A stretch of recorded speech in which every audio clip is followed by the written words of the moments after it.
समंदर के काले तूफान से बचकर अमर सिंह और उसका दल निशब्द द्वीप पर पहुंच गया था। यह वही द्वीप था जहां उस प्राचीन रहस्य की अंतिम कुंजी छिपी थी, जो पूरे आर्यखंड साम्राज्य का भविष्य बदल सकती थी।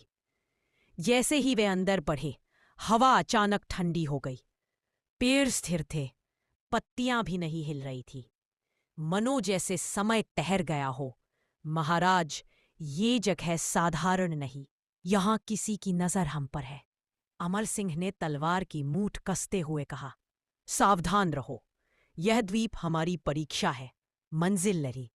जंगल के बीच एक विशाल दरवाजा मिला, पत्थर का बना, जिस पर 3 प्रतीक उकेरे थे। सूर्य सिंह अमर वृक्ष। अमर सिंह ने देखा कि दीवार पर एक शिलालेख भी खुदा था। जिसने स्वयं पर विजय पाई, वही इस द्वार को पार कर पाएगा। सैनिकों ने जोर लगाया, पर दरवाजा नहीं खुला। अमर सिंह आगे बढ़े, आंखें बंद की और धीरे से अपनी हथेली उस द्वार पर रखी। अचानक प्रतीक चमक उठे, दरवाजा स्वयं खुल गया। सब हक्का बक्का रह गए। द्वार के पीछे एक लंबी सुरंग थी, जिसके अंत में नीली रोशनी झिलमिला रही थी। पर जैसे जैसे वे आगे बढ़ते गए, एक एक सैनिक पीछे गिरने लग। ना ही घायल, ना ही मरा, बस गहरी नींद में। अमर सिंह चिल्लाए, पीछे हटो, कोई अदृश्य शक्ति है। लेकिन अब वे अकेले आगे बढ़ रहे थे। नीली रोशनी का स्तंभ सुरंग के अंत में। अमर सिंह पहुंचे तो देखा, एक विशाल क्रिस्टल स्तंभ हवा में तैर रहा था। वही 2000 वर्ष पुरानी शक्ति का स्रोत था।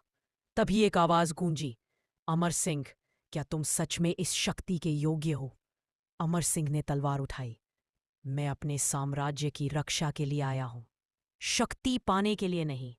आवाज गूंजी, तो सिद्ध करो। अचानक पूरा कक्ष अंधकार में डूब गया। अमर सिंह के सामने 3 भ्रम प्रकट हुए।